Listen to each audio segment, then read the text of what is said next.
if you're looking for a really rich RPG that has a very deep combat system, immersive story, and pretty good voice acting, Dragon's Dogma might actually do it for you. And because this game has such a cult following, and one of my good friends, Jake, actually recommended this game to me way before it even got announced on the Nintendo Switch. So we're actually going to jump into my review and technically first impressions of the game. And I want to give a shout out to the Switch fam. You guys been showing a lot of support, especially on my last couple reviews, and giving a lot of great feedback and being active with the community posts that I make. I would love to thank you guys for that as well. And without further ado, guys, let's go ahead and jump in this video. You know how much I love that Nintendo Switch!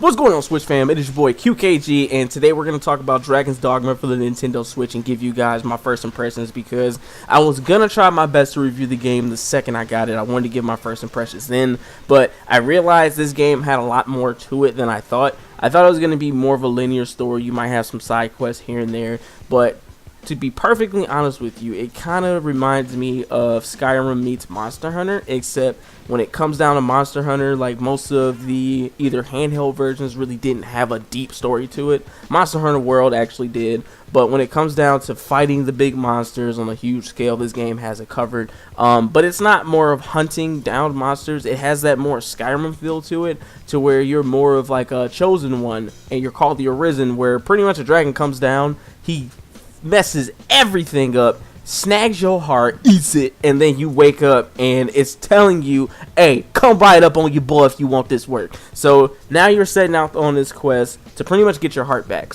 After that, you're going to be doing different quests to either prove your worth. Some may not think you're the Arisen, some hear the name and then they're just like, oh, the Arisen. So it's like more of that chosen one type of feel. But when it comes down to the game, I do love the combat system. It definitely reminds me of Monster Hunter, except a lot more flashy, which I like. And it seems like there's a lot more things to actually unlock within the game. So that is something that I definitely appreciate. Now, one thing I will say is when you start out playing this game, please pay attention. Because I didn't for one quick second, and I was completely lost. I was like, I have no clue what I'm supposed to be doing. And then I even like had to ask my boy, I'm like, Jake, I'm like, dude, what am I supposed to do in this? He's just like, you gotta just do the quest, man. Just gotta go around, do different things, and all those stuff, different stuff will happen, because there's actually like a little mini cutscene that plays in the beginning of the game that was actually DLC, and you find out really quick that you ain't ready for that life, bro, because as soon as I went down there, I got worked.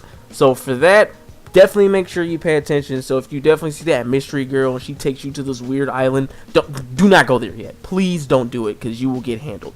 So don't think that you're just so trash at the game that, oh, this is like a Dark Souls game. It's not at all. Just make sure if you run into an area that's a little bit too much for you, you're not ready for that quest. So you can actually set certain quests to be priorities. So if that quest is too much and your attacks are doing nothing to the enemies, you know that that is not a quest that you're ready for, which usually that is the only one that starts out like that. There may have been like a couple areas that you stumble across where you find like a whole bandit camp and they just jump you and you can't really do too much and your whole entire pawn field is getting wiped. That's when you know that you need to chill out and just take a minute and figure out what quest is right for you, or what area you need to be in. So when it comes down to Skyrim, because there were times in Skyrim where I ran into a bunch of trolls and I got knocked into outer space and I realized I ain't supposed to be right here, or at least I ain't supposed to mess with you. So it has that exploration feel. It has that fear of the unknown. Like if I stumble upon a different area, I'm like, am I supposed to be here yet? I don't want to be here if I run into something that's going to piece me up. So for that, it kind of has that weird like kind of fear of the unknown thing going on. So there are some things I don't like in the game. Right off the bat, this game actually does not have a dodge feature. Right off the bat, it's actually like an upgrade for one of the class setups that you can get that has the bow and arrow and the 2 daggers. Like, you can actually get that dodge roll, and I think for one of the different warrior classes too. But honestly, the game doesn't even have a lock-on system either. And this game originally came out in 2012. This is like a cult classic type of game. Like, a lot of people, including myself, didn't know about this game, and even I had some subscribers came in the community chat. I was like, this game should get a lot more exposure. But this game has a very dedicated following to it, which is interesting. And this game has been released on almost everything, dude. Probably besides the phone. ever since the PS3, PS4, Xbox One, and now it's on the Switch and it was on PC, this game has literally been released on everything, but they have not made the sequel yet.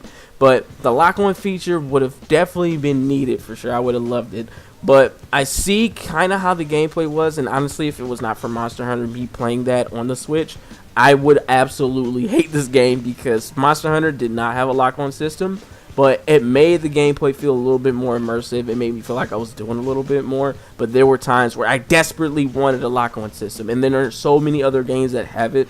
Sometimes it feels like that you may end up needing one, but at the most part, it's still an enjoyable game. There are times when I do find myself swinging wildly too, but for the most part, I do hit my actually hit my shots and everything. Actually, make sure I can hit the enemies. I don't feel like I'm being cheated in the most part. So even though it doesn't have a lock-on system, it's still a very enjoyable combat system. And also, one last note before I wrap up this review: this game actually looks really good on Switch. It is really refreshing to see how detailed the game looks, and how rich the environment is, and how detailed and how creepy the freaking monsters look in the game. I have to say that this game, I don't know if anyone else has said this in reviews, but this game looks really freaking good on Switch. Even in portable mode, the game just looks stunning. So for that, it was definitely a very good addition to my Nintendo Switch collection. So if I were to rate this game on the QKG scale, we got at the bottom of what happened with this game if it was Trollonite, and then we have meh, like I didn't like it, a needs work, decent, and then Fuego Boy, if your boy really loved it. So as of right now, just as a first impressions review, I would definitely have to say this is a decent game. I've really been enjoying the game. I'm not 100% like really deep and invested in this game. I'm pretty sure further on down the line I will give you guys a follow-up review. Like if I like for a lot of the different games that I've been reviewing really early, I want to give those follow-up reviews and see how they're doing. So as of right now, this game is decent. I enjoy the game. I have my issues with it, like the lock-on system, and just a little bit of other issues like the lock-on system, not being able to die, just kind of sucky. But for the most part, it's still a very enjoyable game. And $30 at that price, come on, man, that's not bad at all. Not bad at all. So I'll definitely say this game is decent. If you guys are looking to pick up Dragon's Dogma on the Nintendo Switch, you can download it on the eShop, or go to your local store where it's like a Walmart, GameStop, Target, anything like that. You can find it on the shelf, $30 flat. Trust me, you can't go wrong. So I would like to thank you guys for tuning into this video, and as always, Switch fam, if you guys like what you've seen, you want to see more from your boy, if you haven't subscribed yet, make sure you subscribe to this channel and join the Switch fam. And for all my Switch fam out there, I'll always try to make sure I keep in contact with you guys, whether it's in the comment section, community posts, and then I'll also keep some posts in there. And also I have my Discord link in the description down below, so whenever I start running up any lobbies, whether it's in Mortal Kombat or if it's like Smash Bros or anything like that, I will leave the Discord link in the description, so make sure you guys join that. And then I'll leave a community post in there and let you guys know when I'm going to be playing, so we can actually get some games going. Alright guys, I'm going to catch you guys later in the next review. This is your boy QKG, and peace out.